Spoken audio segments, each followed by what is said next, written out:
Salam, xoş gördük. Teleradio Akademiyasında keçirilən mediada müasir dövrdə Azərbaycan dili mövzusuna həsr olunan təlimlər davam edir. Təlimlər çərçivəsində bugün müasir televiziyada yeni trendlər mövzusundan söhbət açacağıq və həm söhbətim Azərbaycan Televiziyasının analitik qrupunun rəhbəri, əməkdar jurnalist Faiq Hüseyev olacaq. Faiq mənim, xoş gəlmişsiniz. Xoş görmüşük. Faiq mənim, müasir dövrdə rəqəmsal televiziya öz inkişaf tendensiyaları ilə fərqlənir və seçilir.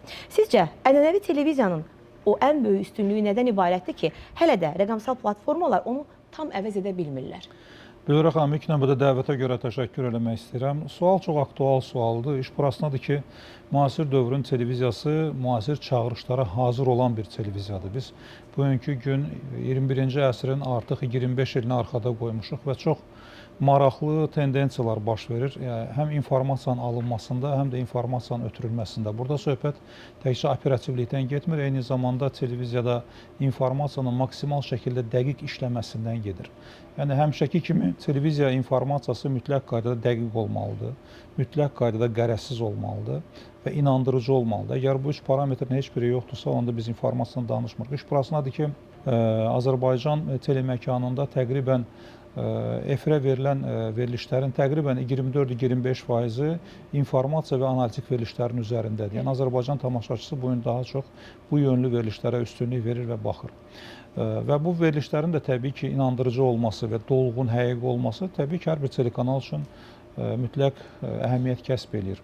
Burada bir məqam da toxunmaq lazımdır ki, bu gün informasiyanın bolluğu tamaşaçı auditoriyasını müəyyən mənada mən deyərdim ki, çox çaşdırır. İş burasındadır ki, əvvəllər bir zamanlar əgər informasiyanın qıtlığı var idisə, indi ən böyük problem informasiyanın bolluğudur. Yəni, bu informasiyanın içərisində hansının düzgün, hansının dezinformasiya olması, yanlış olması və ümumiyyətlə dəyərlər sisteminə uyğun olub-olmaması da çox böyük sual doğuran məsələlərdən biridir. Ona görə də seçim qarşısında qalır, yəni izləyici. Tamaşaçı indi mən deyərdim ki, müəyyən mənada çox asılı vəziyyətdə qalıb. Çünki informasiya sel kimi üzərimizə axır. İş burasındadır ki, müasir dövrdə televiziyanın ən böyük rəqibi faktiki olaraq bu gün elə televiziyanın müəyyən mənada yaratdığı sosial şəbəkələrdir. Çünki sosial şəbəkələr mahiyyətinə varanda elə televiziya platforması üzərindən inkişaf edən bir sistemdir. Burada bir şey də vurğulamaq lazımdır ki, əgər əvvəllər televiziya qarşısında mən götürürəm 2000-ci illərin əvvəllərində, əgər orta tamaşaçı təqribən 4 saat, yarım 5 saat vaxt keçirirdisə, son illərin tədqiqatları göstərir ki, televiziya qarşısında keçirilən vaxtın həcmi 3 saatı keçmir. Hətta elə dövlətlər var ki, o spesifik dövlətlərdir və bu dövlətlərdə televiziya qarşısında keçirilən vaxtın həcmi cəmi cümlətanı 2 saat yarımdır. Daha çox insanlar qısa materiallara üstünlük verdikləri üçün sosial şəbəkələrə üstünlük verirlər və üst tuturlar sosial şəbəkələrə. Burada bir məqam da var ki, hal-hazırda televiziya özü müasir dövrün tələblərinə və çağırışlarına uyğunlaşan bir orqanizmə çevrilib. Çünki televiziya müasir trendləri həm hiss eləyir, həm də eyni zamanda o trendləri özü ortaya çıxarır. Burada bir məqama xüsusi diqqət yetirmək lazımdır ki, indiki dövrdə daha çox insan auditoriyasına hesablanmış, mən deyərdim ki, intellektual verilişlərə üstünlük verən auditoriya var. Bunu heç bir halda unutmaq olmaz. Məsələn, yeni gənc nəsil, əgər tutaq ki, əvvəllər sırf əyləncə xarakterli verilişlərə baxırdısa, çox maraqlıdır ki, son dövrlər daha çox intellektual yarışmalara üstünlük verir. Yəni, burada bu məqamlar bir-birini əvəz eləməklə məşğuldur. Əslində çox önəmli və maraqlı bir fakta toxundu, sosial medialar və televiziya. Yəni, bugün sosial media televiziyanın əslində müttəfiqidir, yoxsa rəqibidirmi? Bu suala konkret necə cavab verir? Hər halda burada bir kollaborasiyadan danışmaq olar. Çünki sosial media faktiki olaraq televiziyadan mən öncədən vurğuladım, bir qopmuş struktur kimi baxmaq lazımdır. Çünki burada da əsas kontent video kontentdir.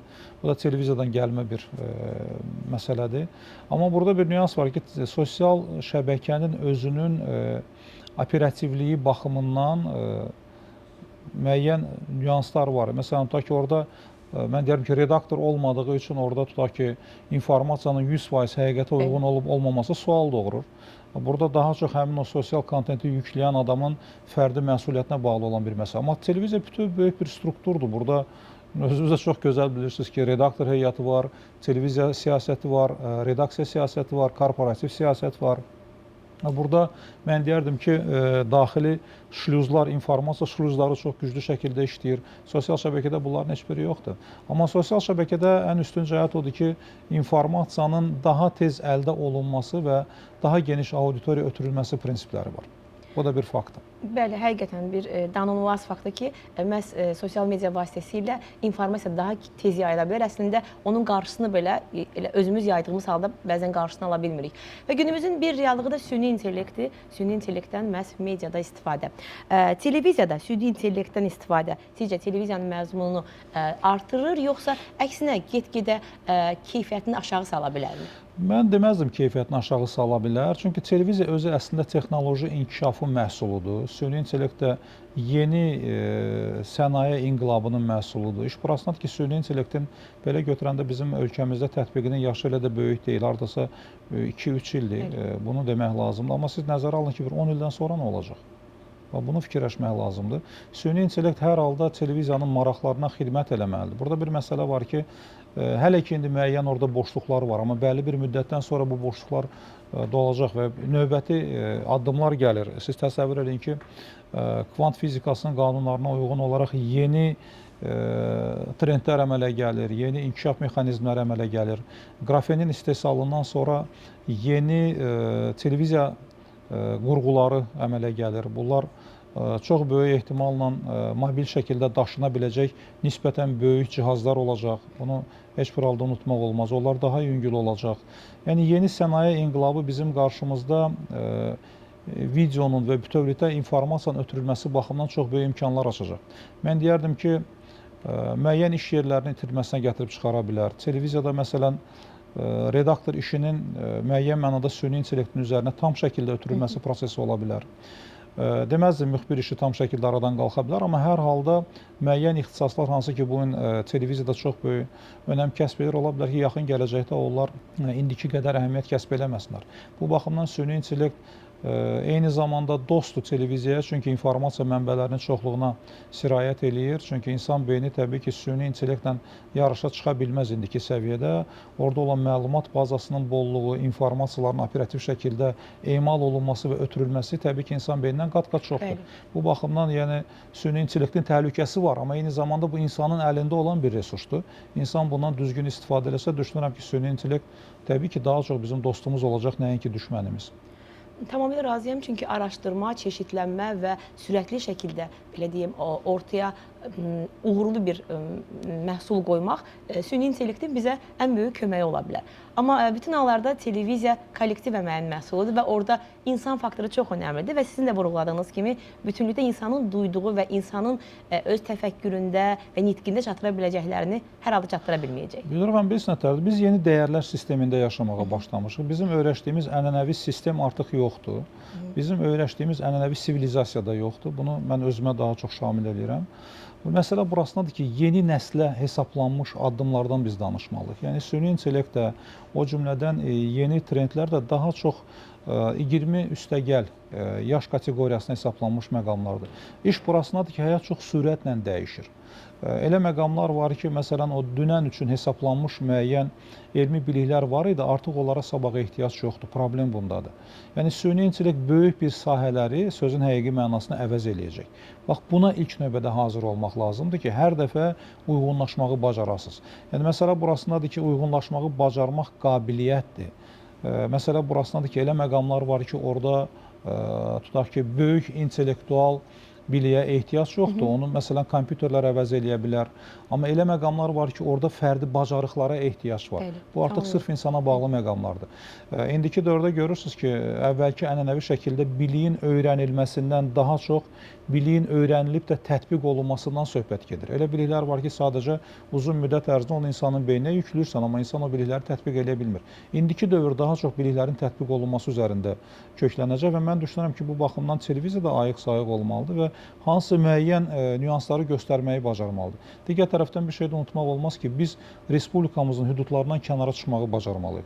Çünki Azərbaycan faktiki olaraq indiki dövrdə dünyanın aparıcı dövlətləri ilə yanaşı addımlamağa meyllənən bir ölkədir və bilirsiniz ki, Azərbaycanın çox böyük perspektivləri var. Bunu hamı da göstərir və deyir.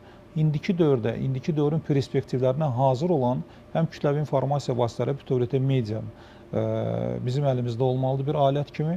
Eyni zamanda biz həmin çağırışlara tam şəkildə cavab verməyi bacaran müasir məhsulu, kontenti ortaya qoymağı bacarmalıyıq. Bax, bu iki komponent bir-biri ilə həmahəng şəkildə inkişaf eləməlidir.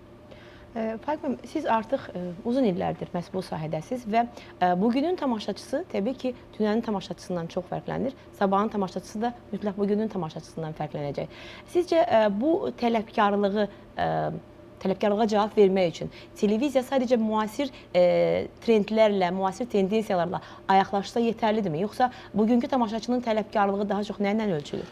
Bildir ağam, bu çox dərin bir sualdır. Məsələ burasındadır ki, bugünkü günün tamaşaçısı o daha çox ərköyün tamaşaçıdır. Çünki onun seçim imkanları çoxdur. Siz təsəvvür gətirin ki, bugün Azərbaycanda 25 telekanal artıq fəaliyyət göstərir, onun 11 telekanal Ümumi Respublika telekanalıdır. Amma ümumiyyətlə götürəndə dünyada bugün təqribən 40 minə yaxın telekanal mövcuddur. İstənilən peyk vasitəsilə ən azı 300-500 telekanallara rahat şəkildə baxmaq imkanı var. Ona görə tamaşaçının seçimi boldur. Təşəkkür edirəm və söhbətin sonunda bizim ustadlarının media sahəsində ilk gündən bizə tədris edərkən vurğuladığı bir fikri xatırladım. Televiziya kütlənin arxasınca getməməlidir. Kütləni öz arxasınca aparmalı və maarifləndirmə, eyni zamanda sizin dediyiniz kimi artıq informasiya ilə yükləndirmək yox. Məhz daha uğurlu kontent və gərəkli, faydalı informasiya ötürməklə məşğul olmalıdır. Tamamilə sizlə razıyam. İş burasındadır ki, həqiqətən də televiziya yarandığı gündən 1956-cı ildən üzü bu yana Azərbaycan televiziyasından bir söhbət ediriksə, həmişə Azərbaycan xalqının milli mənəvi dəyərlərinin keşiyində durub, Azərbaycan xalqının dilinin keşiyində durub, Azərbaycan xalqının tarixinin keşiyində durub və bütün bunların hamısının eyni zamanda təbliğatı ilə məşğul olub. Bir şey heç bir halda unutmaq olmaz ki, bu ilə əgər biz Azərbaycanın müasir uğurlarından danışırıqsa, eyni zamanda bu uğurlarda televiziyanın çox böyük bir rolundan da danışmalıyıq. Həqiqətən Azərbaycan televiziyası bütövlükdə Azərbaycan xalqının bütün mənəvi dəyərlərinin kompleks şəkildə keşiyində duran, mən deyərdim ki, böyük bir struktur olub və bu yöndə mən hal-hazırda bu sahədə çalışan hər bir həmkarımıza uğurlar arzulamaq istəyirəm. Bugünkü mövzumuz təbii ki, dillə bağlı bir mövzudur eyni zamanda. Bunu da vurğulamaq istəyirəm ki, dil özü bütövlükdə canlı bir orqanizmdir, həmişə inkişaf edən bir orqanizmdir. Yeni dövrdə yeni sözlər ortaya çıxır və bu sözləri hansısa bir başqa sırf türk mənşəli sözlə əvəz etmək mümkün deyil.